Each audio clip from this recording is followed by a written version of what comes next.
que hidrocefalia es todo, pero tiene alguna clasificación. No se olviden que eso son preguntas de examen, ¿no?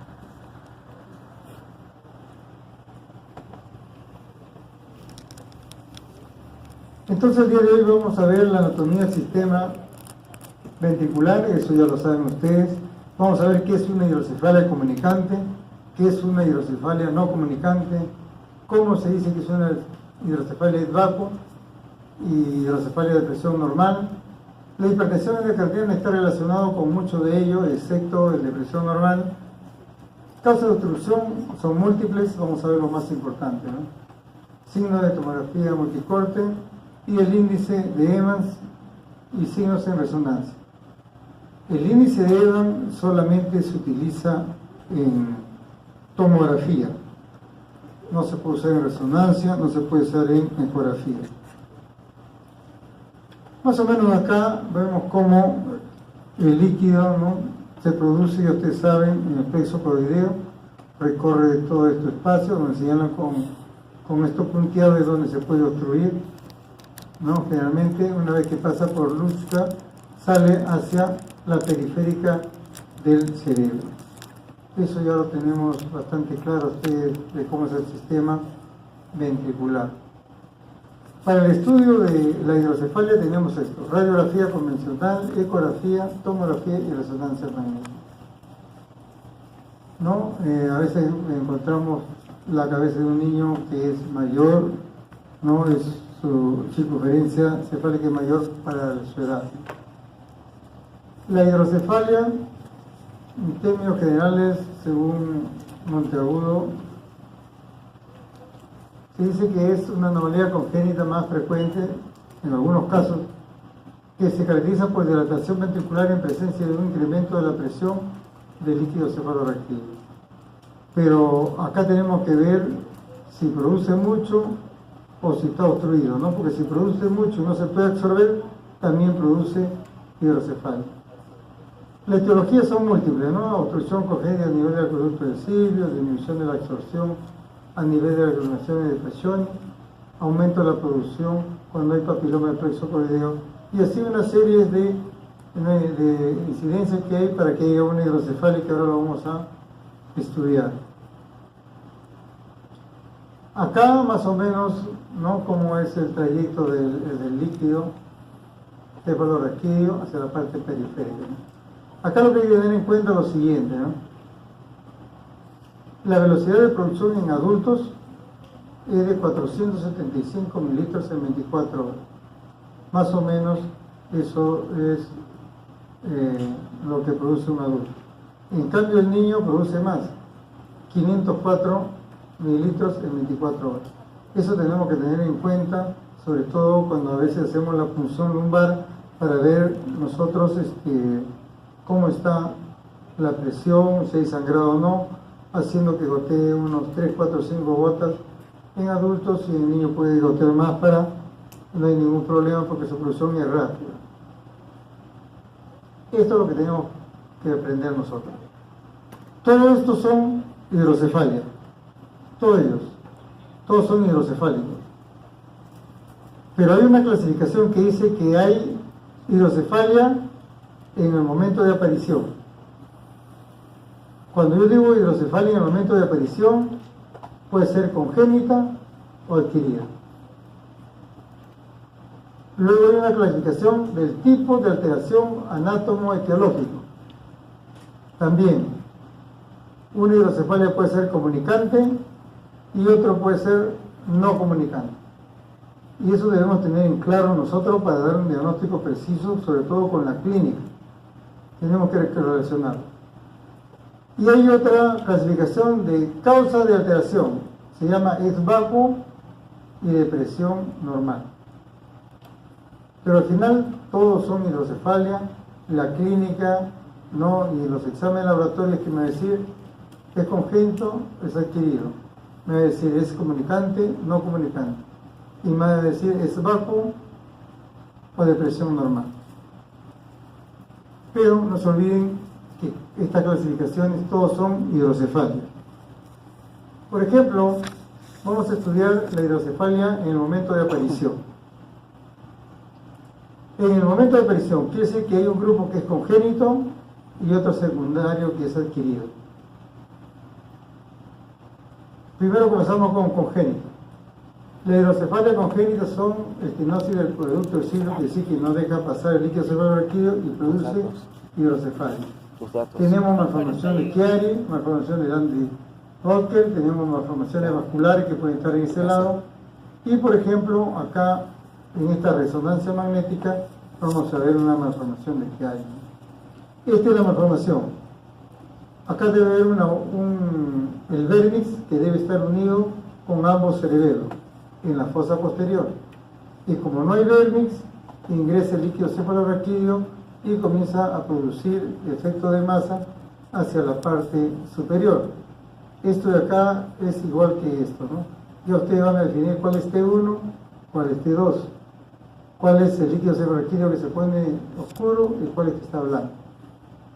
Acá tenemos un corte axial. Vamos a ver cómo hay un aumento de volumen mayor en un ventrículo que su contralateral, en este caso el izquierdo. Pero yo me doy cuenta de que es una hidrocefalia porque siempre esto de acá debe terminar afilado, no abombado. Acá se termina un poco abombado, quiere decir que si hay un problema de una hipertensión endocraniana leve, porque cuando hay hipertensión endocraniana tiene que desaparecer la morfología de estos surcos cerebrales. Y acá viene a ser la resonancia magnética en un corte sagital, o sea, en el centro del cerebro, a la mitad del cerebro. A la mitad del cerebro es donde se estudia el vérnix, se estudia el tercer ventrículo y el cuarto ventrículo.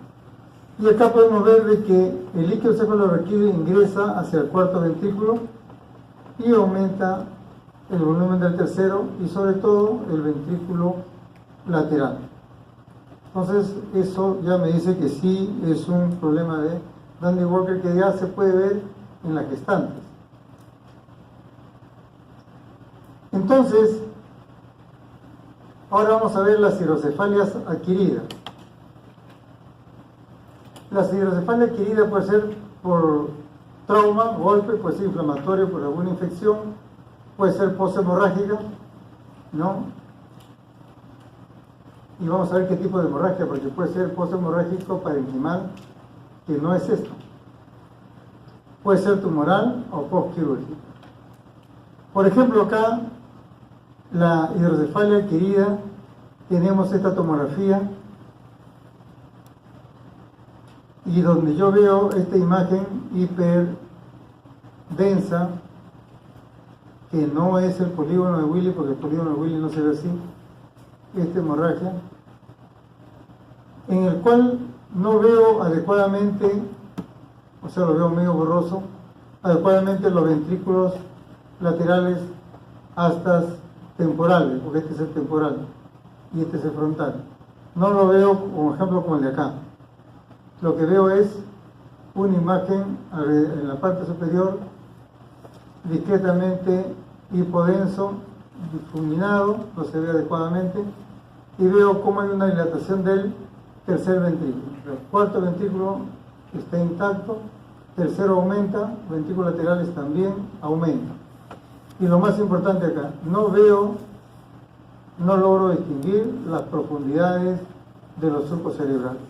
Quiere decir de que hay una hemorragia subaracnoidea, o sea que va por los bordes también externos, por los bordes externos, y me está produciendo un edema cerebral agudo, una hipertensión endocraniana, porque no estoy viendo las profundidades de los surcos.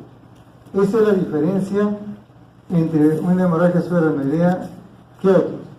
Entonces aquí significa que yo tengo una hidrocefalia adquirida por una hemorragia.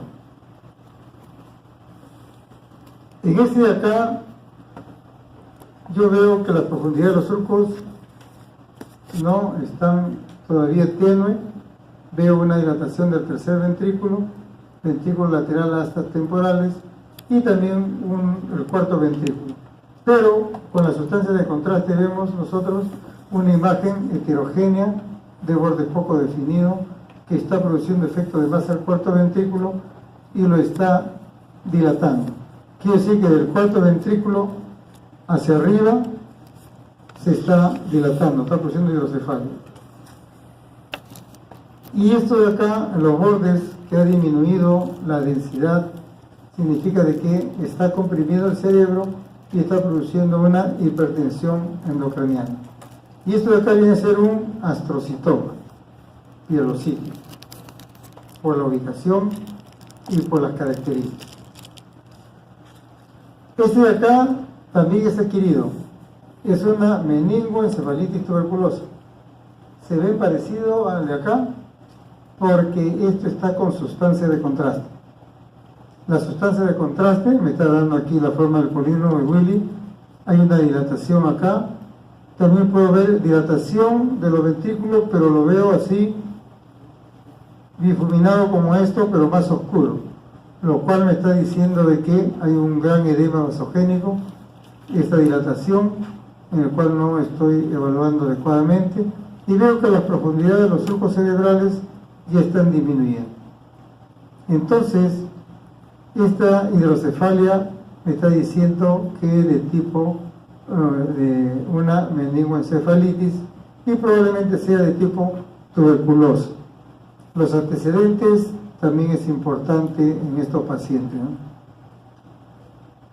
También es adquirido esta hidrocefalia por neurociticercosis. ¿Cómo yo descubro que es una neurociticercosis? Veo estas imágenes hipodensa y en la parte central veo una imagen hiperdensa puntiforme, este acá. Entonces quiere decir de que este neurociticercosis está vivo, acá está en fase quística y probablemente dentro del ventrículo hay citicercos en fase quística que está condicionando aumento del volumen de los ventrículos laterales, ¿no? Acá hay otra imagen en la cual tiene una imagen hiperdensa puntiforme en el centro. Entonces, por estas imágenes yo ya asumo de que esto es una neurociticercosis, sobre todo quística, que está en la parte de los ventrículos y me está condicionando una hidrocefalia. Y es por eso que se llama adquirida. Ahora vamos a la otra clasificación. La otra clasificación decía de que hay dos tipos de hidrocefalia. Una es comunicante y la otra es no comunicante. La no comunicante también se le llama obstructiva. Entonces, estos dos pertenecen al tipo de alteración anátomo-etiológica. Acá vamos a estudiar la hidrocefalia comunicante, o sea, vamos a comenzar con el número 1. Se dice que la hidrocefalia comunicante, el bloqueo del líquido cefalorraquídeo está fuera del sistema ventricular. Quiere decir que los ventrículos están dentro de lo normal. Entonces, ¿dónde está el bloqueo? A nivel del sistema basal. Acá están los ventrículos normales y los bloqueos están afuera. Y si se bloquea, regresa el líquido cefalorraquídeo hacia el ventrículo. Se dice que entonces que en la hidrocefalia comunicante el bloqueo está fuera del sistema ventricular. Están a nivel del sistema basales, dentro del espacio subaracnoideo, que viene a ser la parte periférica de la masa cerebral, entre el techo del cuarto ventrículo y granulaciones aracnoideas de los senos venosos durales. Ahí está el stop y por eso se le llama hidrocefalia comunicante. Ahora, la hidrocefalia comunicante, donde se hace su stop fuera de los ventrículos, también hay congénito y adquirido. Las congénitas tenemos también la formación de Chiari, la formación de Andy Walker, la leptomeninge y vellosidades aracnoideas incompetentes, es decir, que no absorben adecuadamente el líquido cefalorraquídeo. Y algunos quistes benignos. En la hidrocefalia comunicante, las adquiridas, tenemos la leptomeninge, la hemorragia subaracnoidea y la aracnoiditis química. La renonitis química se olvida antes bastante porque nosotros le hacíamos la punción lumbar y le inyectamos una sustancia de contraste, a veces se infectaba, que se llamaba la mielografía, después salió la mielotomografía, etc. Ya no se usa eso. Entonces, la hidrocefalia comunicante, conforme aumenta la viscosidad del líquido cefalorraquídeo, la vellosidad desarrolloidea pierde su capacidad de absorción. Y esto debemos recordar. El cuarto ventrículo en la hidrocefalia comunicante es el último en dilatarse. No es infrecuente la hidrocefalia comunicante con dilatación de los ventrículos laterales y tercer ventrículo, sabiendo nosotros de que va a haber un stock en esa zona. Se busca generalmente la dilatación ventricular y debe de buscarse más allá de los acueductos, ¿no? Y vemos, miren, nuevamente, hidrocefalia de la tomografía, condicionado por, ¿se acuerda de la agenesia del Beribis? Entre el líquido cefalorraquídeo, separa los ambos cerebelos. Esta es una resonancia, vemos cómo hay unión del líquido cefalorraquídeo hacia el cuarto ventrículo. Y luego asciende y produce la hidrocefalia.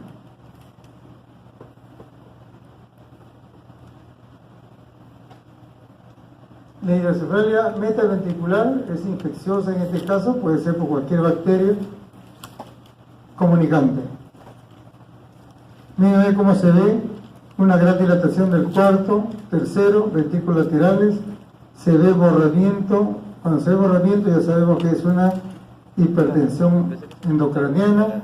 Cuando no vemos ninguna estructura acá, ya es un edema cerebral agudo.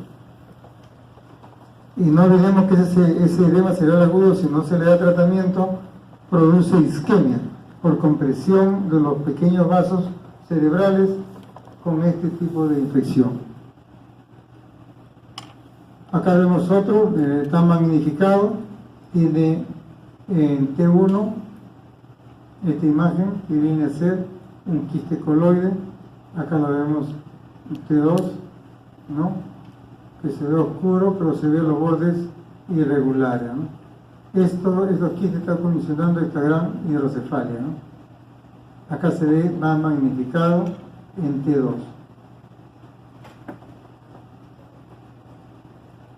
Ahora vamos a ver las hidrocefalias no comunicantes, que también se le llama adquirida. El bloqueo en el sistema ventricular que dificulta la salida del líquido cefalorraquídeo hacia el espacio subaracnoideo. Entonces, la comunicante era el problema afuera de los ventrículos y la no comunicante viene a ser todos los problemas que hay dentro de los ventrículos. Va a haber obstrucción del flujo líquido cefalorraquídeo, donde lo produce, o sea, en los plexos coroideos, ventrículos laterales, tercero, cuarto ventrículo. Como vemos en la gráfica, este es el espacio subaracnoideo, se ve bien, y el problema viene a ser a estos niveles dentro del sistema ventricular del cerebro. Entonces, la no comunicante también se clasifica en congénitas y adquiridas. La congénita, estenosis del acueducto, atresia del foramen de Monro, algunas neoplasias, quiste intracraneal benignos, anomalías en la base del cráneo. Pero todo está dentro del espacio ventricular que está en el cerebro. La adquirida tenemos la ventriculitis por cualquier infección. La ventriculitis significa que inflama, la infección está dentro del ventrículo, inflama los espacios de subaracnoideo interno, no hay una buena filtración y entonces comienza a dilatarse. Esta es una hemorragia intraventricular. No se olvide que la anterior era una hemorragia subaracnoidea, que estaba afuera. Y este de acá es una hemorragia intraventricular. Y luego también tenemos la ventriculitis química, ¿no?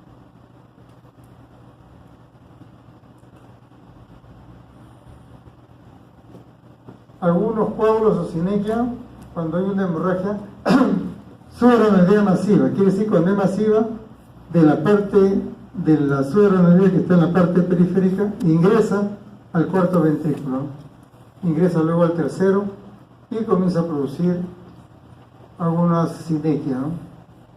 Ventriculitis o meningitis, y que cerca obstruyen el acueducto, sobre todo cuando están en fase quística. Los hematomas o infartos por trauma.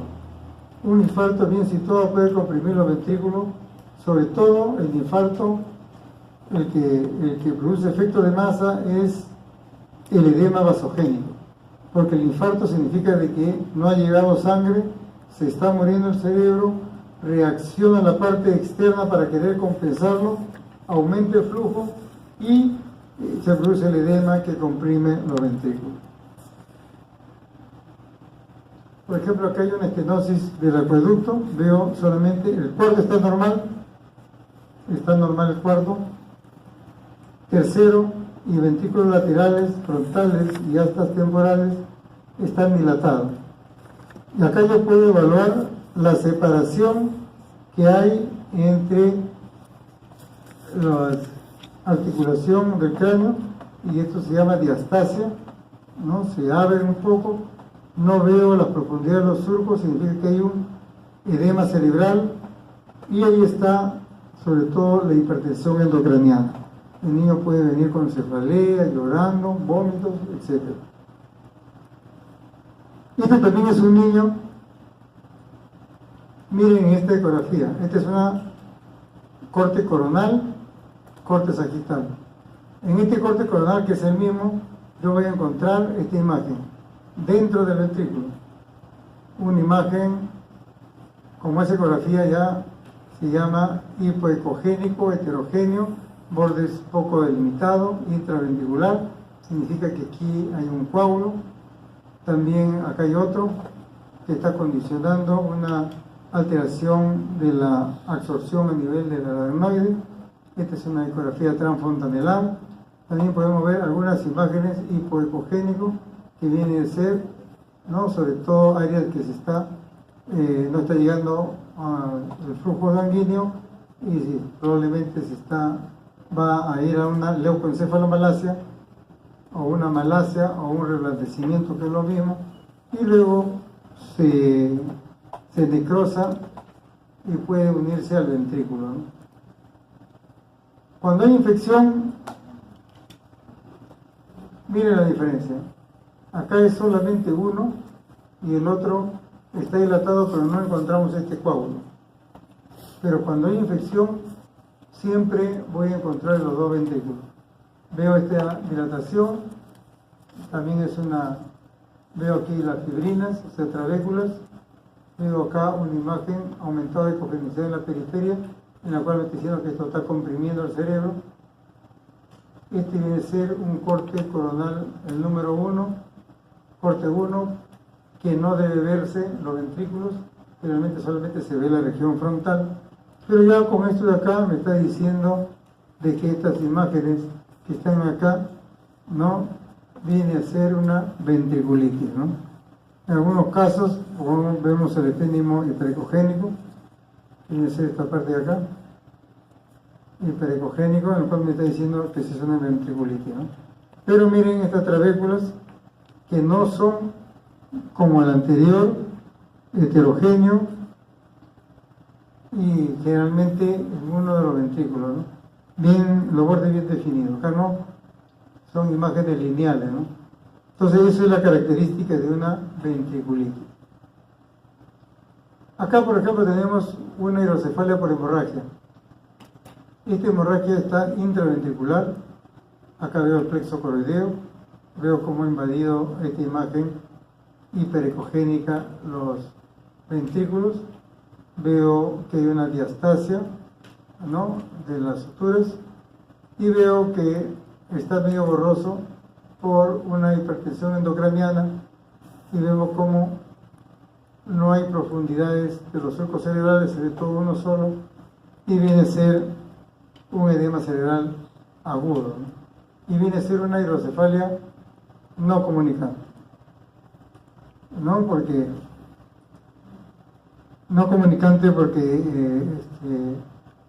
la lesión está dentro de los ventrículos.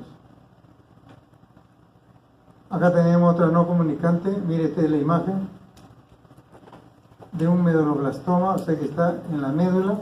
Esta es la fosa posterior, médula, comprime el cuarto ventrículo y ya estoy viendo dilatación de los ventrículos laterales hasta temporales. Entonces, este es un meduloblastoma, ¿no?, que está en la médula, en la fosa posterior, y está dentro de los grupos no comunicantes, porque está cerca del cuarto ventrículo. Esta es una resonancia, miren la resonancia, perdón, el anterior también es resonancia. Esta es una resonancia y el que sigue también. La diferencia es que este es un corte coronal. Un corte coronal, acá vemos los temporales, acá vemos esta imagen hipointensa que está diciendo que me está obstruyendo el agujero de morro, este es un tumor, y está dilatando los ventrículos laterales. Miren, recién lo está dilatando porque las profundidades de los surcos cerebrales y la línea media todavía no han sido afectados por esta hidrocefalia, ¿no? Pero el paciente puede tener náusea, vómitos, cefaleas intermitentes, etc. Este también viene a ser una resonancia. Mire cómo se ve un tumor a nivel de la glándula pineal, es una intensidad heterogénea, o sea, es hiperintensa pero heterogénea, borde delimitado, produce obstrucción dentro del parénquima cerebral y mira cómo hay la gran dilatación. Esta dilatación, nosotros no vemos estos bordes como lo veíamos anteriormente,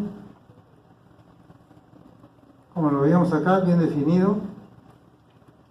Acá lo estoy viendo yo medio difuso, lo que me está diciendo es que está presionando a la sustancia blanca, en el cual ya va a comenzar a borrarse, ¿no?, las profundidades de los surcos cerebrales.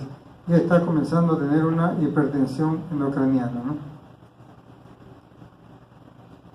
Acá tenemos otro. Mire, esto no es su característica normal, es heterogéneo, no es un contorno liso, heterogéneo. Este viene a ser un gran tumor maligno en la lámina cuadrigémina y condiciona esta gran dilatación. Este viene a ser los ventrículos laterales. Ahora vamos a ver dónde está la clasificación de hidrocefalia ex vacuo. La hidrocefalia ex vacuo está en esta clasificación. Está en las hidrocefalias por su actividad. Hay hidrocefalia activa, hay hidrocefalia compensada, hay hidrocefalia detenida y hay hidrocefalia de vacuo. Vamos a estudiar solamente esto de acá. La hidrocefalia es vacuo cuando hay daño en el cerebro por enfermedad cerebrovascular o por una lesión traumática. Por contracción del tejido cerebral puede ser atrofia o inflamación. Significa de que este paciente tiene un ictus isquémico o una alteración vascular cerca de los ventrículos. Entonces esa parte del cerebro se vuelve de color plomo en el caso de tomografía. A eso se le llama leucoencefalomalacia. Se absorbe porque es una parte del cerebro que se ha muerto y es ocupado por líquido cefalorraquídeo. Pero como está cerca de los ventrículos, aumenta el volumen del ventrículo, o sea, se junta con el ventrículo.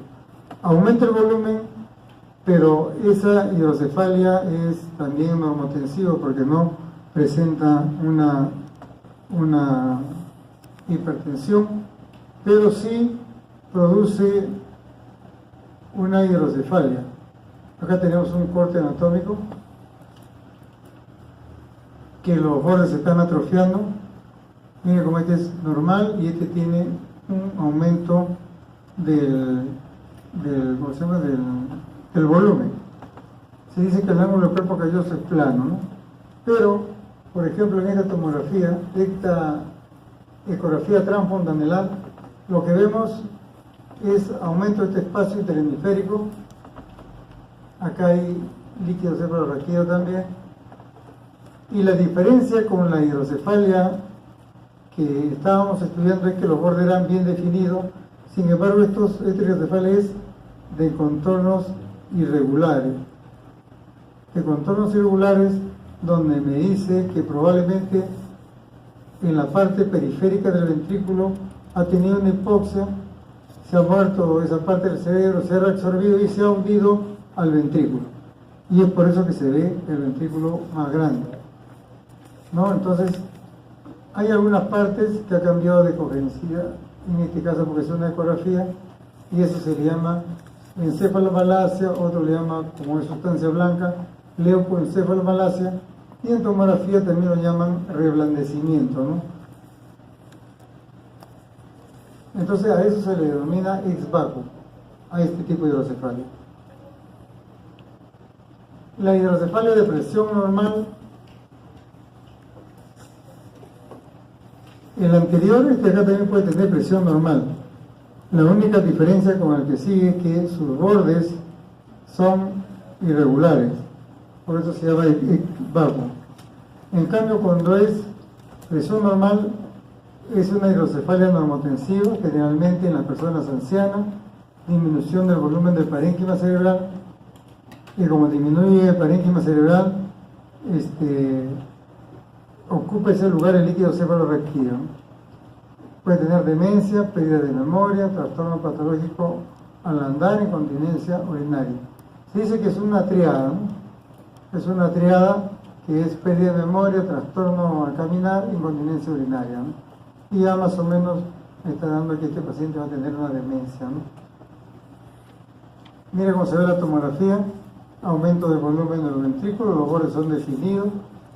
Esta hidrocefalia no produce efecto de masa porque la profundidad de los surcos cerebrales están dentro de lo normal. ¿Ven? Por ejemplo, los dos son resonancia, esta es resonancia en T2 y esta es resonancia pero con fly. Entonces, vamos a ver que cuando es con fly me va a decir la hidrocefalia y me va a decir dónde puede estar condicionando efecto de masa, ¿no? Y me está diciendo cómo son estos contornos de las astas, en el cual debe ser bastante agudo el ángulo. En cambio esto es más amplio, redondeado, produce efectos de masa, pero la profundidad de los surcos cerebrales están normal.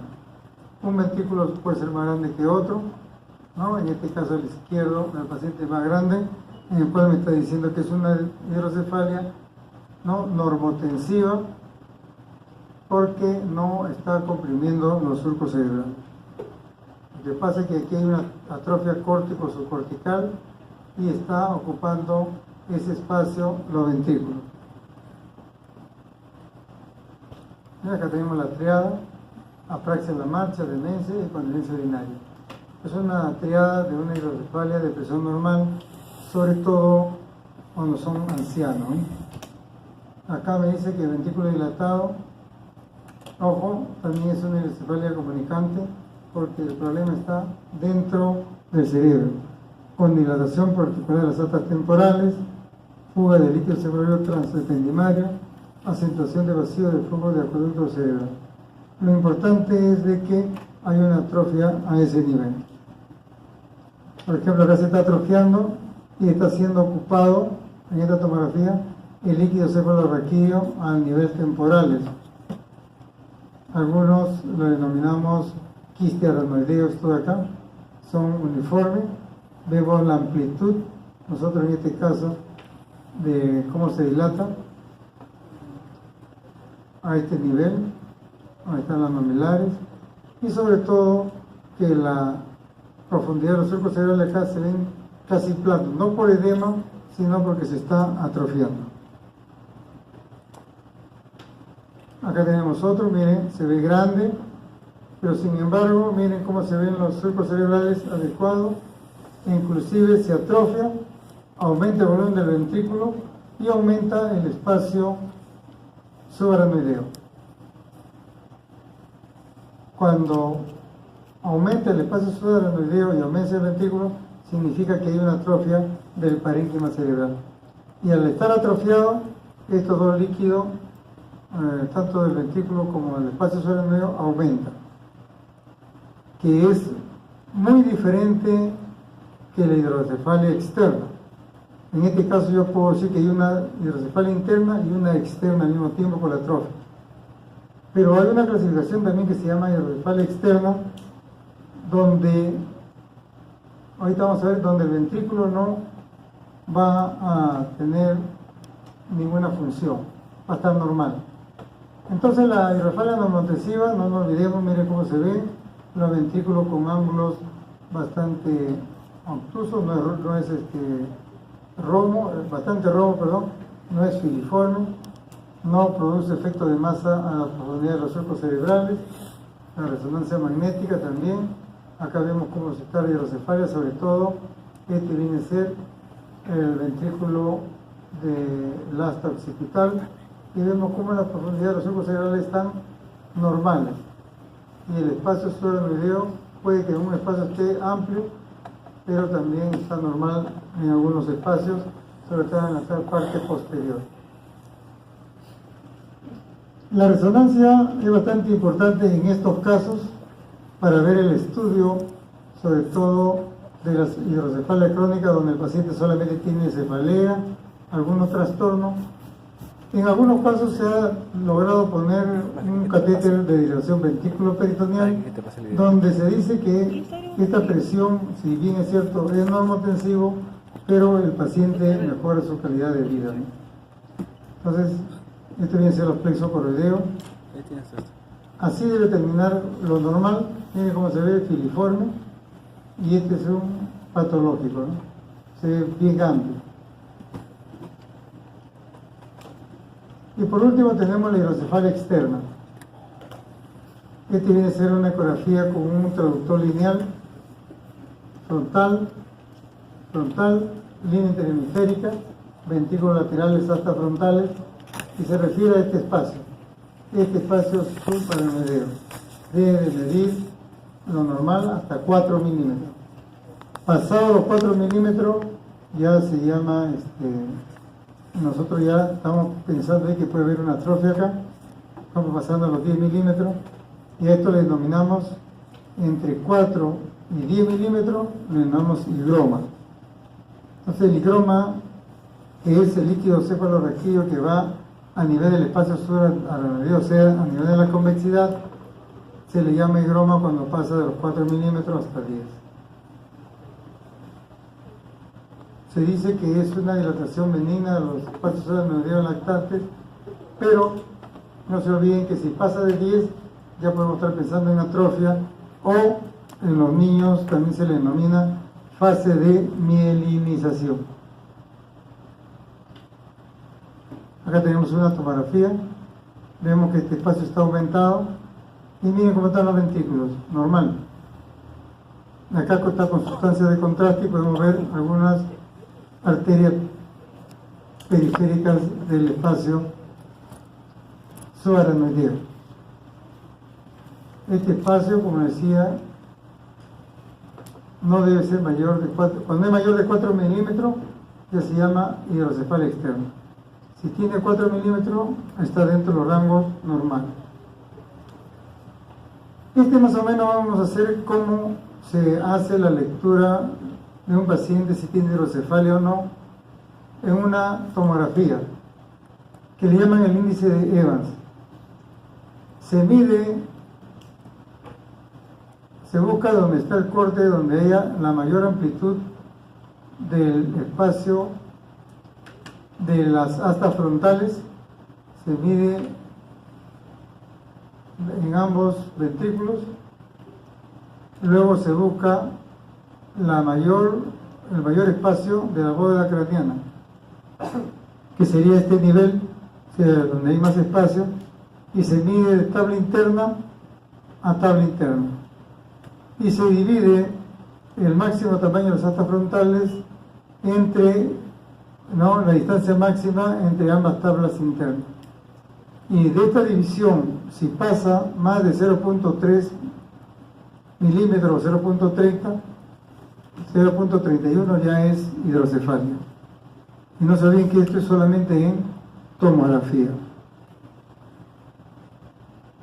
Y esto más o menos ya para culminar la última diapositiva, vamos a ver cómo es una hidrocefalia con una atrofia o una hidrocefalia normotensiva.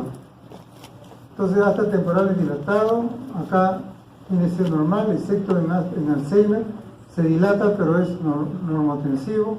Tercer ventrículo convexo, que es cóncavo, el receso anterior distendido, el receso anterior normal. Cuarto ventrículo normal o a veces aumentado de tamaño, acá viene a ser normal, excepto cuando hay atrofia cerebelosa en el cual ocupa el líquido cefalorraquídeo. Y esto es lo más importante. En hidrocefalia dilatado es agudo, menor o igual a 110 grados, y el de acá es obtuso, mayor a 110 grados. ¿No? Está la migración transependimal líquido cefalorraquídeo, presentación aguda, acá no hay. Hipocampo está normal, acá está disminuido por la atrofia.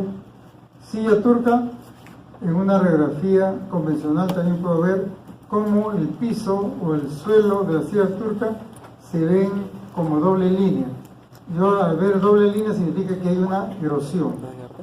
Cuando veo solamente una imagen lineal radiopaco, quiere decir que esa silla está normal. Los surcos aplanados por la compresión extrínseca hacia el parénquima, una dilatación de hidrocefalia, y esto, el surco aplanado, viene a ser la hipertensión endocraniana con edema cerebral agudo.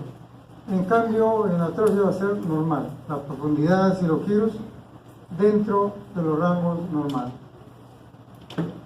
Muy bien, esta es la fuente para que puedan estudiar.